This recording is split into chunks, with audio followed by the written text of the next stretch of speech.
So this is our Litcast on the sci-fi unit. I'm Matthew. I'm Caden. I'm Colton. So our first question, we're going to start off with, what do you guys think of Ray Bradbury? I think of Bradbury as like a very, unique person. He thinks of the bad in technology sometimes a little too fast though, and he sometimes doesn't show you the good that technology can actually do. I'm gonna agree with that. I think he thinks the bad in technology when technology creates medicine that helps people. Technology makes cars safer and everything we do safer. So I think he doesn't think about what technology actually does for us. But there's also some bad in technology too. I also kind of agree with that as well. I think he's a very outgoing person, and I feel what was I gonna say? He's kind of a techie kind of person, because he's adding technology into most of his stories. Like the Velt. Yeah, the Velt. Do you think the themes of horror come from Bradbury's past? I think Bradbury is kind of scared of growth. I think this because he doesn't know what's gonna happen in the future, which could infer in his horror themes in his stories, and it kind of worries him that it would make us know about that. Yeah, I think that's true. I think it worries that he doesn't know a lot about what technology can do and what the future holds for all of us, and I think that worries him and scares him, and that's why he makes these stories to demonstrate the bad in technology. Yeah, because technology is his main focus, and if technology it starts growing, then it's gonna scare him a little bit. So Bradbury made a lot of short stories. Which one were your favorites? Personally, I like the Velt, because it had to do with the nursery and especially in that, talking about technology and stuff. I don't know, it just really was something different. I thought it was really interesting. yeah, I think I'd have to go with the Velt too, because it involved a lot of technology, which is where we're at in today's time, and it involved kids getting wrapped up in the technology, and the technology in a way was taking care of the kids better than the parents were, and I think that could be a sign of something that could happen in the future, and that's why kids get wrapped up in technology. I like The Highway because it demonstrates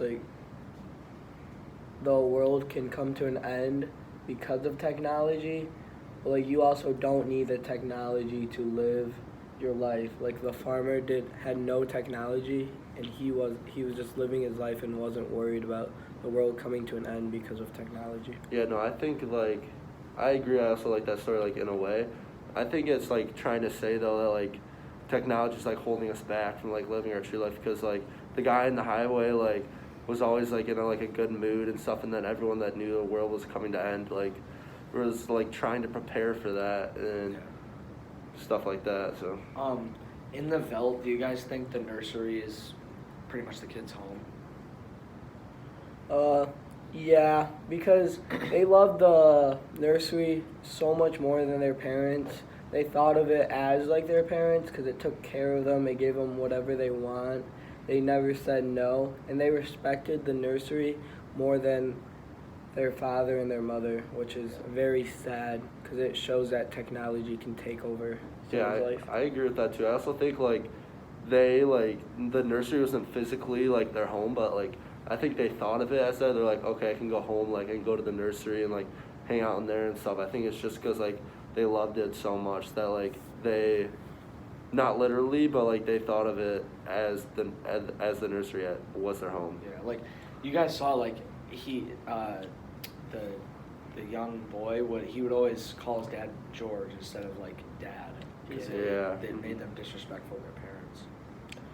What do Peter and Wendy imagine in the Velt?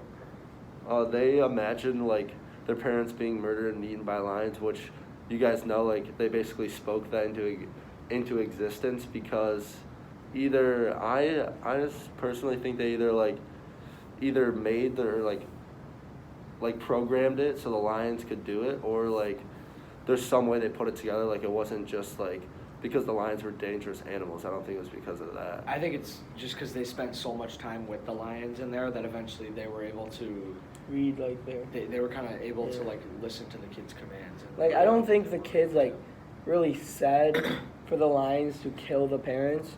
I think they kind of just acted like the lions just did it because they knew what they were thinking, and because the parents wanted to shut off the nursery, and the kids like did not like that at all because they loved the nursery so much more, and they rather be in the nursery than hang with their parents.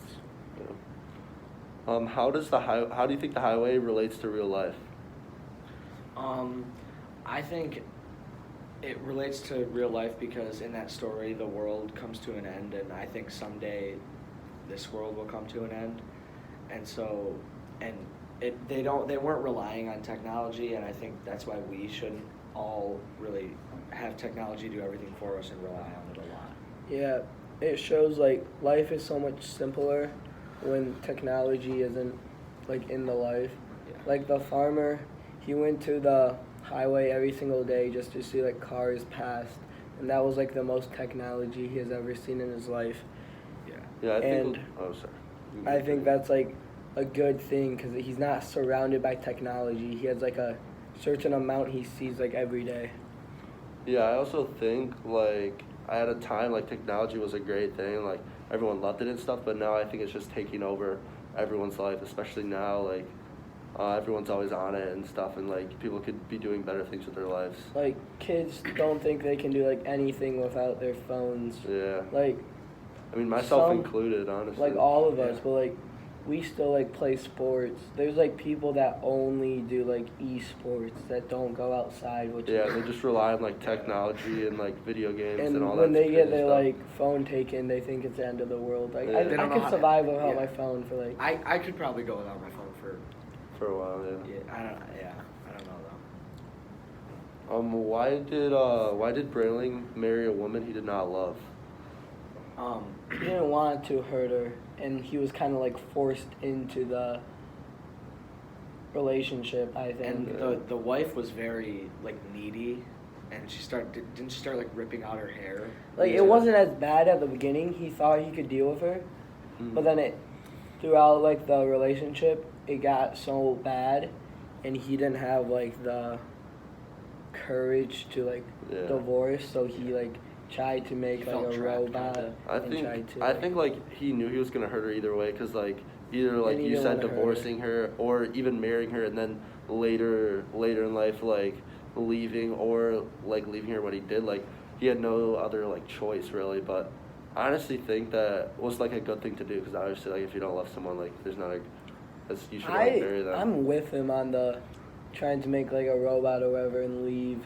Yeah. Cause like Yeah. she is scary, and like She was. if he tried to divorce her, I think like She bad knows things what's would gonna have happen. bad She started things would have pulling out her happened, hair. and Yeah. like I think it's better that she would have just lived a lie than her actually knowing the truth, because I feel like she would have acted wrongly and did something Mhm. bad to him that he was only trying to care for her. Yeah. So Let's move over to Marinettes Incorporated. What do you guys think the main message of that story is?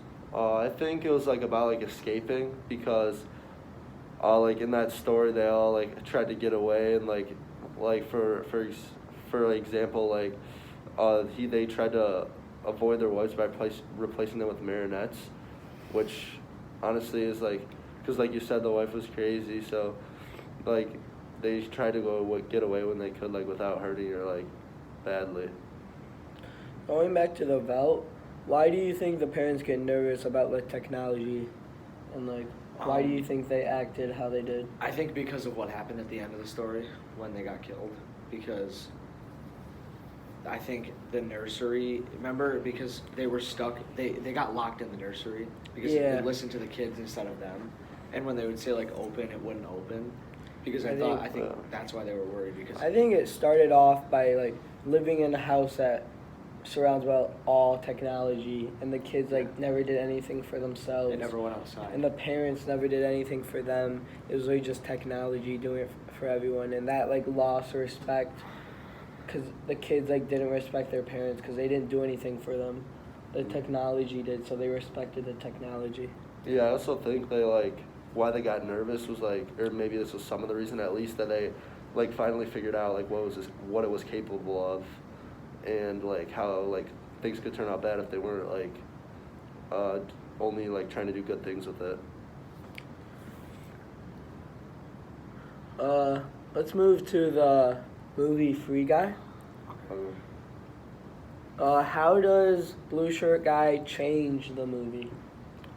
I think Blue Shirt Guy changes the movie because not only did he broke into the game system of being the first ever NPC in the game's history, and for example when Antoine reboots the system to get Blue Shirt Guy out of the game, Blue Shirt Guy does not reset and he still ends up in the game, and I think this is because he's a real character, or he's not a real character, just an NPC, because when he was just going about his daily life in the beginning, going to get coffee, going to work and stuff like that, he was because he was a real person, when the time the guy robbed the bank and he was able to physically take the glasses off and put them on, I think that tells you that he was somewhat of a real person and kind of hacked the game almost. Yeah, I think yeah, you just basically said it all. I think it's weird because he kind of he had feelings, but to everyone else he was an NPC. So there's nobody really knew how to handle it because he was the first ever NPC. But yeah, I agree with that too. I think. Do you guys think Antoine in Free Guy was the antagonist? I think he was, because he stole their code and used it for his game and hid it in their game. So that started the whole thing. And that's Melly or whatever met Free Guy, and that changed Free Guy's code, and that's how that whole thing started. She broke his code. Yeah, he broke because of love or something. Yeah. And it all would have just not happened if he didn't steal their code in the first place and she wasn't trying to find it in the game. Yeah. Yeah, I think we really don't see him doing bad things until he just tries to get Blue Shirt Guy out of the game, even though their game's doing successful because of Blue Shirt Guy, and everyone is trying to play more. He only cares about his new game, the Free Guy 2 that was coming out later, and he only cared about that. He just wanted to get rid of Free Guy, but he didn't I don't think he realized what really was going on, and that this was something that never happened before, and stuff like that. Yeah. How does Millie react knowing that Guy's an NPC? She feels upset because she kind of liked this guy. She didn't really know what he looked like, and she was wanted to hang outside of the game and meet him. Yeah. But realizing that he was an NPC kind of broke her heart, and she was worried that she didn't know how to tell Guy, and that. Yeah, because when she was in the game and she told him that he was an NPC, because remember she brought him into that door, Yeah. and then it looked like there was nothing behind it, but then it went in because of the glasses. She knows that once she told him that he was an NPC and broke the news to him, that they would try to get him out of the game. Yeah, I also don't think Blue Shirt Guy realized for a while that it was a game. I think that it took him a while after Millie telling him because of the multiple times. Yeah. Because the sunglasses people, they could see different stuff. Mhm. Do you think the NPCs of Free Guy count as robots or real characters in the? I think real characters, because as we saw Free Guy was doing Guy was doing, he was just living his daily life, going to work and stuff, but all the same things are happening to them each day, but I still think they're real characters and not just robots. Yeah, I think they are real characters because they were part of the plot. They were talking, they had feelings for one another, and they cared about each other. Yeah, I think with Blue Shirt Guy, he broke his code, which kind of made everyone think that he was a real character. But then when they checked the people that play the game, there was nobody that was using him, so they were kind of all confused. But I think they didn't think he was a real character at first because of what he was doing for an NPC. What would you guys rate the movie out of 10? 10 out of 10. Yeah, I would say like 9. I like the 9.5. movie. It I was thought it was a very really good interesting. movie, Kept yeah. me actually. That was probably I the like best how they movie I've seen ended in a it while. too. Yeah. I like how they ended Yeah, it. I thought like Millie, like her real self, was gonna like meet Guy somehow, and then but it never happened. So this is our Litcast on the Sci-Fi unit, and well, see you guys next time.